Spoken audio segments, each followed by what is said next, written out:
What's up everybody, it's Sean here today to give you guys a review of the This Is Never That collaboration with New Balance on the 1906R. Today's video was brought to you by Heffelux. Heffelux is my all-time favorite sneaker insoles, and they sell eTPU insoles, which essentially is the same material you'll find in Adidas Boost. So if you're looking to add some additional comfort inside your shoes, be sure to check out their website, which I've linked down below in the description box. You'll see they sell a variety of different insoles, so depending on the type of insole density and the cushioning setup you're looking for, you're going to find this a suitable pair for anyone. So I've been a paying customer of Heffelux for years now, and to me, I personally find them to be extremely comfortable. So if you guys want to check them out and try a pair for yourself, be sure to use the code SEANGO at checkout and get 15% off your entire purchase.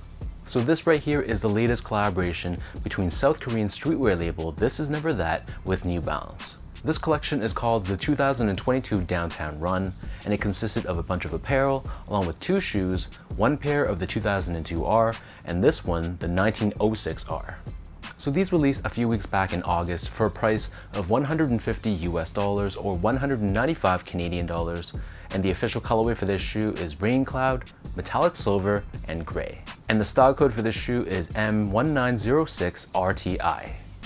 So just like the 2002R, New Balance has decided to bring back a running shoe model from the past, in this case from 2009, but tweaked it, giving it this brand new tooling. So the 1906 is a performance running shoe, but they've swapped the original sole of that model and added the sole of the 860 V2, and I'm guessing New Balance is going to be really pushing this model forward in hopes of getting another success story just like the 2002R did. So first things first, here's a quick look at the box, and as you can see, this comes in this cream colored cardboard box. We have this red New Balance logo in the center, and then on the side of the box, we have both the New Balance logo and This Is Never That branding. So diving into the details of this shoe, the upper of the sneaker for the most part is constructed out of this open style mesh material. Attached on the toe box, the laces loop through this silver synthetic leather overlay with the New Balance N logo in the center, and then overlaid on top we have this dark blue synthetic leather with hits of silver on it throughout. Wrapping around the front toe cap, we have this gray colored synthetic leather overlay, and this helps to give the shoe additional structure and support. Moving downwards, you'll see that portions of the mesh are purposely discolored, giving it a bit of an orange tint, which gives the shoe a bit more of that vintage flair. The middle 2 eyelets are done in this dark gray colored canvas-like material, and they run down the length of the shoe connecting to the sole, and they pass through the New Balance N logo, which is found on the midfoot of the sneaker. And this is what New Balance calls their N-lock technology, which helps to give the shoe added lockdown, especially around the midfoot area. Next to this, and covering the majority of the side panels of the shoe, we have the silver colored synthetic leather with these gray hits in the middle, and on the lateral side we have 1906R branding. Surrounding the back of the shoe, we have this dark gray colored TPU heel clip, which is done in a bit of a gradient style, fading to a lighter gray on the bottom. Right in the center we have this New Balance branding, along with these 3 hits of reflective 3M at the very top. In terms of laces, so these actually come with these wavy style laces, which is done in a cream color. On the lace tips we have This Is Never That branding, and underneath this, the tongue is entirely constructed out of that same open style mesh that the majority of the upper is done in.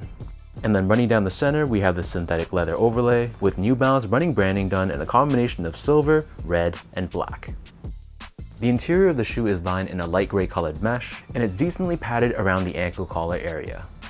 As for the insoles, these come with a very well padded Ortholite foam insole. It's lined in this emerald green colored finish on top, and we have New Balance 1906R and This Is Never That co-branding found on the heel. So the upper of the shoe sits atop the same midsole that you can see on the 2002R. Like I mentioned earlier, this is taken from the 860 V2, so it's a full-length absorbed foam midsole, which is predominantly painted in this aged yellow color. On the forefoot, we have hits of gray and dark blue as well, and in addition to absorb, they also incorporate New Balance's energy technology, which is visible on the lateral side of the heel with these gel-like independent pillars. And this is there to give you additional shock absorption and impact protection. And then finally, turning this pair over to the bottom, so the outsole here is constructed out of a gray colored rubber. We have that same diamond-shaped traction pattern that's found on the 2002R, along with these grooves on the forefoot to give you added flexibility. And in the middle, we have the silver-colored TPU shank plate, which is what New Balance calls their stability web technology, and this is there to help with torsional rigidity and midfoot support. So that breaks down the look and the construction of this shoe. And for those wondering about sizing, I know that's probably the main question of the day, and to me, I find that these fit true to size. So my feet measures as a true size 10, slightly on the wider side. That means when I step on a branding device, I'm actually a size 10. And for this shoe, I got these in a size 10 and they fit me very well. To give you guys a point of comparison, I go true to size as well in the 2002R, along with some other New Balance models like the 997, the 990 V2, because I find those two models have a bit more of a narrow toe box, and some other made in UK models like the 991, the 1500, and the 1530. And in comparison, while I got these in a size 10, I go a half size down in a lot of my made in USA New Balances. So for example, the 992, the 990 V3, V4, V5, and a lot of my 550s as well, I usually wear a 9.5 in those models. So if you have narrow, normal, or slightly wide feet, stick true to size with this shoe. But if you have really wide feet, then you might want to consider going up a half size. But whatever size you normally wear for the 2002R, stick with that same size for this pair. Moving on to the comfort, so these feel pretty much identical to the 2002R. The underfoot feeling is identical. It's going to give you a very balanced feel. You're going to have some level of cushioning and step-in comfort, especially with that very thick insole that they give you. But at the same time, it's not an overly soft and overly mushy cushioning system, so you feel quite supported as well. But the upper, in comparison to the 2002R, it feels much more breathable and much more airy. Because this model is predominantly constructed out of mesh, there's zero break-in time required. It flexes and bends with your feet perfectly. So if you're looking for a very lightweight and comfortable sneaker, and one that's going to be worn when it's not going to be raining or snowing, then this is a great option. Finally, in terms of the overall quality and the craftsmanship, so this is the one part of the shoe that I wasn't a big fan of. The material quality, I gotta say, was pretty subpar. Because I guess this is technically a performance running shoe, at least the upper is, I guess that explains why they use a lot of synthetic materials. So this is all just mesh, there's a bunch of nylons and just synthetic leathers, which I guess makes it a bit more of a durable sneaker, but it definitely didn't feel premium in hand.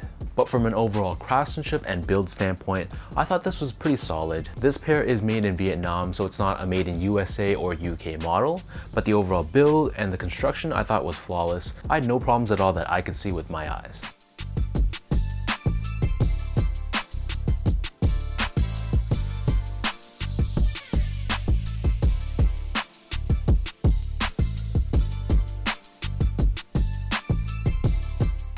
So with all that out of the way, now let me toss these on feet and I'll show you guys how these look.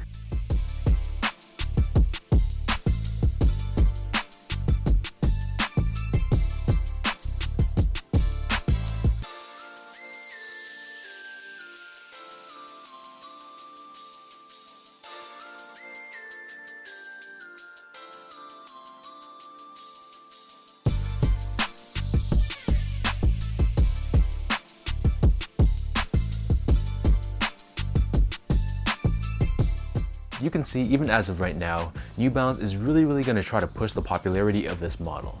It remains to be seen whether it'll achieve the same level of heights as the 2002R did. Maybe, maybe not.